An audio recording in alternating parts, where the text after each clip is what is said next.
দেশের পানি ব্যবস্থাপনার বিদ্যমান চ্যালেঞ্জ মোকাবেলা এবং টেকসই সমাধান নিশ্চিতে বিশেষজ্ঞদের সঙ্গে মতবিনিময় করেছেন প্রধানমন্ত্রী তারেক রহমান। সচিবালয়ে মন্ত্রিপরিষদ বিভাগের প্রধানমন্ত্রীর কার্যালয়ে এই সভাটি অনুষ্ঠিত হয়। সামাজিক উন্নয়নমূলক সংগঠন ফুড স্টেপস বাংলাদেশের নেতৃত্বে পরিবেশ, পানি ও প্রকৌশল খাতের বিশেষজ্ঞ এবং এ সংক্রান্ত কয়েকটি প্রতিষ্ঠানের প্রতিনিধিরা সভায় অংশ নেন।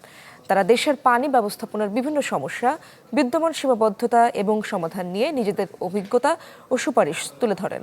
প্রধানমন্ত্রী তারেক রহমান বিশেষজ্ঞদের বক্তব্য শুনে দেশের টেকসই উন্নয়ন, পরিবেশ সুরক্ষা এবং নাগরিকদের জন্য নিরাপদ ও কার্যকর পানি ব্যবস্থাপনা নিশ্চিত করতে তাদের সহযোগিতার আশ্বাস দেন।